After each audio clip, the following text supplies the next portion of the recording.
What's good, world? ADMT.TV here today to bring you a new episode of Hip Dance. Let's go. We were talking about the Beanie Siegel and how you got started with, as far as you did the interview. Was that, or it was actually a short feature that I wrote about him for XXL. I think it was like the second or third time he was going in the studio attached with Rockefeller, and it was a fresh, young Beanie Siegel, admiring Jay-Z, happy to be down, whole flavor. The funny thing is I still got all my cassettes with all them interviews that I did. So I interviewed some, a lot of, when I was doing for The Source, I was interviewing, I did a column called Hip Hop 101. Okay. So I interviewed a lot of old school cats, from Mr. Magic to Molly Mall, the Red Alert to whatever. Then I did the mic check interviews in The Source, where I interviewed new cats. So I interviewed Master P just before he blew up, Trigger the Gambler. Wow, you're taking it back. I interviewed a lot of people who actually, I interviewed Jizza, all that type of thing. I got to remember some of these things we need to say. So I interviewed people before like the solo albums came out. Right. And then when I started writing for Smooth Magazine, I interviewed like T.I., The Locks. I wrote a cover feature on The Locks. Now, did these people know who, at this point, who Andre Leroy Davis is? Some people knew, some people didn't, and some people just didn't put the two together because, you know. Now, we recently seen in a YouTube video where LL Cool J acknowledged you, and I thought that was big. How you feeling the last word? You in the right. That's me. Got you on the unbelievable, man. Do you always do it? Yeah, that's one I really laughed. What up, my man was out here. You alright? Which one? I always wonder. I'm sorry. I really like the one with the typewriter.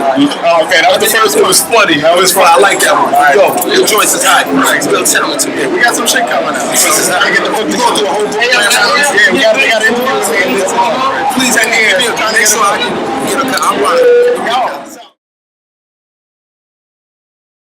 When I met him and I just said I drew the last word, he was such a hip hop fan that I didn't have to explain anything to him. He's like, "You did all those B," and I was like, you know, but the typewriter thing was that was during the time period when LL never took his hat off. And there were so many jokes about what was going on with his head. Was it lumpy? What was going on under there? So I was like, he's got a ghostwriter. And it's attached to his head. So he took off the hat. So you had the little man who wrote LL's lyrics. So that's all that was. Now, for a lot of people that didn't know, you know, L. Dre was not only just an artist. You did so many things, you know, besides do, you know, other work for the Source magazine, but you were also a manager for a group, Jigsaw. You know, 3MP and Make Mama Proud. Tell people a little bit about that. What first got you started that? Because I remember the first time I met you, you know, and I recently got to hear some old music, and I remember the first time we went in the studio. But before you even go into that part, what made you decide to get into management? All right, so what it was is, I was rhyming, of course. I was getting deeper into rhyming.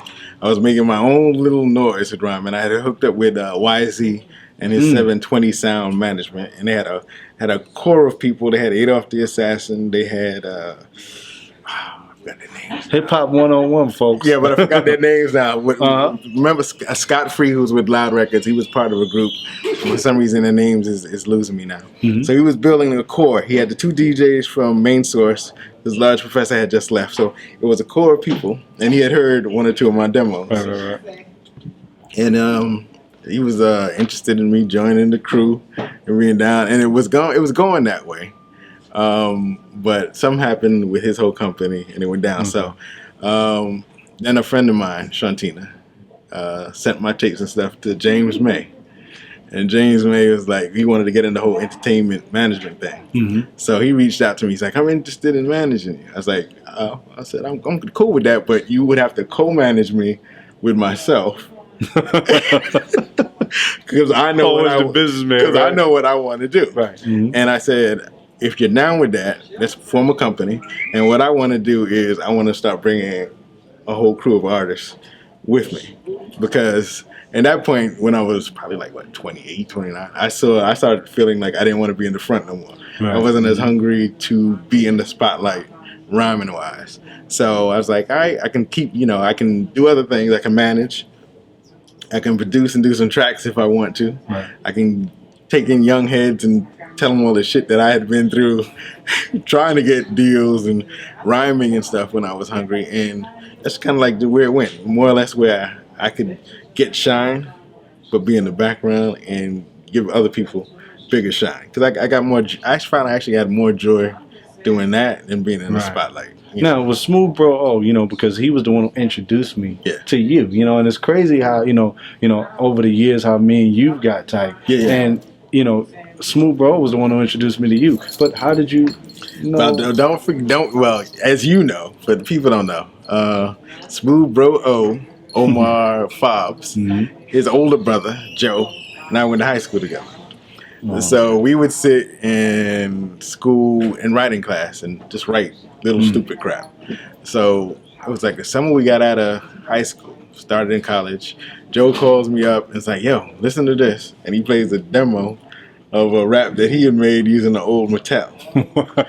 And I'm like, wait a minute. I said, you did that? And he's like, yeah. And I was like, all right, so I got to come over. I got to lay down a track and see what I can do. So once I heard Joe do that with his thing, we started writing raps and coming up with names. I think I was Dre Ski at that time. So this was like 88, something like that. And it just went from that to going to his house every week just to write a new song, record a new track. And Omar would be in the other room just listening to us and doing what we was doing. And he just kind of like on the low, not saying anything. And as we got better, I started, trying to expand. And that's when I met Garth. Wow. Oh, that's how you met Garth. Garth placed the ad in the Village Voice, looking for MCs who could rhyme, who were political, who had the flavor of like a KRS, where they had that commanding thing. And by then, I had transformed to AL Dre, which was a loud, devastating rap enlightens. Wow. I never knew that. That's something new to me. Wow. So that's how I met Garth, and Garth really loved my stuff, and we started working together every week. I would write a new song to whatever new beat he gave me, go and record it, and once that happened, Omar reached out to me. He's like, yo, I'm rhyming. He didn't really want to tell Joe, so he reached out to me and said, yo, I'm rhyming. I said, let me hear what you got. And I was like, it's pretty good. So what I did was, I said to Garth, I got this young kid I want you to hear. If you like him, I want you to put him down, give him beats, and help him. Garth heard him, rest is history. Omar would go there every other week when I wasn't there. Wow. And that's where we are. Wow, amazing. What now, being a manager, you got to see, all sides of the game. What was the most frustrating? People talking shit. People making promises saying we were interested, we wanted to put you down, but they were really looking to get other things out of you, as opposed to seeing that you're talented and wanting to work with you. They would see you're talented, but they were also still trying to fleece people. So that's why when James May, because I didn't really know him at the point, when he said he wanted to manage me, and I was like, yeah, but you got to co-man because I know what I want and what I'm going to put up with. Right. So we kind of flowed like that. How you doing? Hello. Just like that. And so that's where that went. And like I said, I don't want to reach when I met y'all, and especially the love I had for Omar, that young kid who used to watch us and be quiet, telling me he's got a group now. And I was like, all right. Let's try and make it happen.